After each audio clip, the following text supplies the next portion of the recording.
And if the documentation is correct, about half of these people have fought in a literally underground gang war of some kind and have slain a lot of very bad people with knives and things. Lena smiled and waved. Juho's eyes widened. Don't say that's hot, Becca warned. You looked like you were going to say that's hot. What? But no, that's harrowing. I'm glad they were bad. I mean, the bad people who were slain? Congratulations? I honestly don't know what to do with that.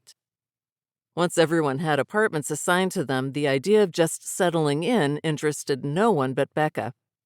Fine, let's just go check out the convenience store I saw on our way in. It's less than a block away. Of course, very quickly it had to be explained that a block didn't mean an individual tile of pavement. That's dumb. They should have a different name for it, Lena said. Ooh, look, tiny crops. Different than that grass stuff at camp. Can we eat these? Elise asked. What? Where? Don't eat things until I tell you it's okay, Becca said in a bit of a panic. Tiny walkway crops, Elise said, pointing at the ground. Those aren't crops, Becca said. Those are just weeds coming up between the blocks of the sidewalk. Oh, now they're blocks, Lena said. Becca held her hand to the ground and then down the street. Both are blocks. She pointed at the weed. That's not food, it's yucky. It's called a weed. They grow wherever they feel like, and you don't want them in with your crops because they'll try to take over. Too bad I don't have my knife, Lena said, eyeing the malevolent little growth. That's not, Becca sighed. That's not necessary. It's not doing anyone any harm, okay? Can we just get to the store? With a 30-member entourage, Becca led the way less than a block to the store. People touched things. Ground, buildings, a tree trunk, the pole to a light fixture. More than once, people had to be reminded to keep off of the actual street. More than one vehicle had to employ caution around the barely cohesive group, while the passengers of those vehicles looked on in curiosity. The storefront itself was 15 or so meters across, with the street-facing walls glowing, slowly shifting displays of the kinds of things available inside. Images of fast food items floated upward, along with various beverages, interrupted by the occasional electronic gizmo, each with a glossy name and slightly less glossy price.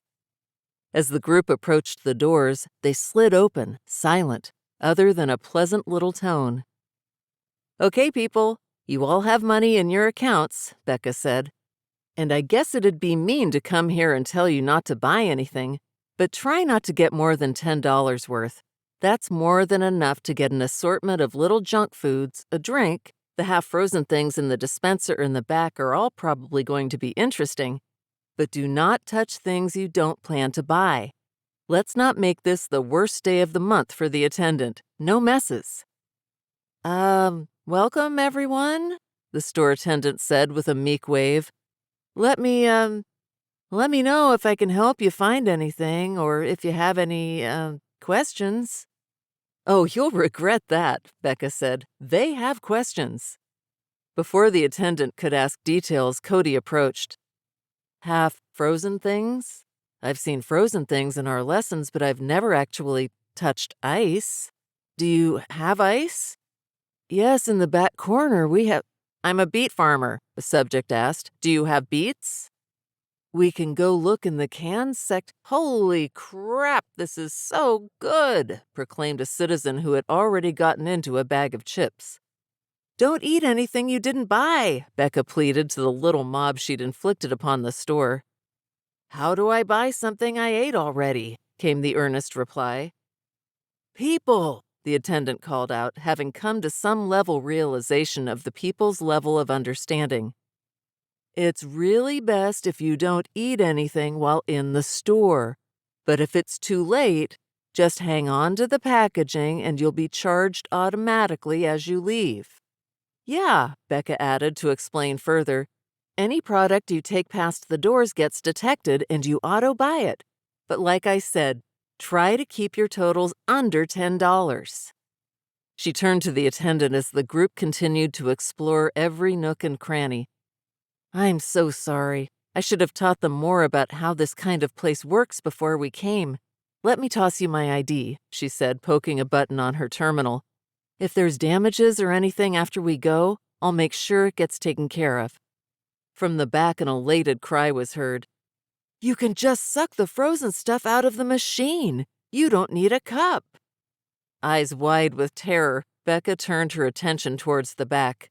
"Whoever that is, stop it! That's not sanit—" A mewling, anguished scream came out of Elise. "My head! Oh, why the pain? My head, it's killing me!" Becca huffed. "Calm down, that's brain freeze. Too much cold, too fast, and that's what you get." "How long till I die?" she wailed, nearly slurring as she struggled against the sensation. "It goes away on its own. Just give it a minute. You're fine." "I'm dying." "No, I guess it's getting a little better, but ow?" After some marginally effective cleanup, Becca reinforced requests to everyone about what to touch and what not to. With great deliberations, the group eventually got their candy or drinks or hot dogs, which needed additional explaining as to how they're not dogs and how they're made of other meats. In this case, cricket meat and various seasoning and processing like the majority of meats one can find. On the way out, Elise spotted a modest little rack of seed packets in the corner, almost hidden by a display of earbuds, whatever those were.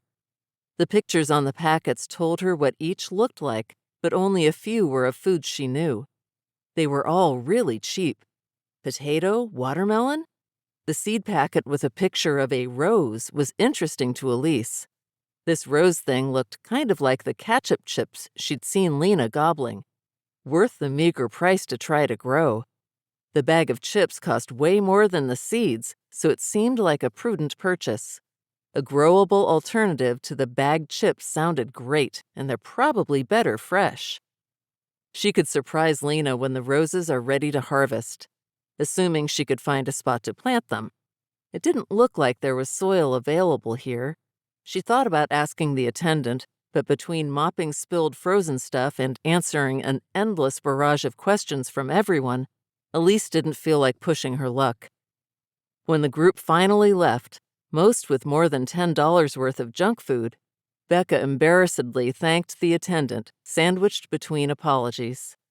This would require an impromptu lesson or 3, but that was why she was here after all. It was fine. Things went fine. Not smoothly, but fine. They learned, they experienced.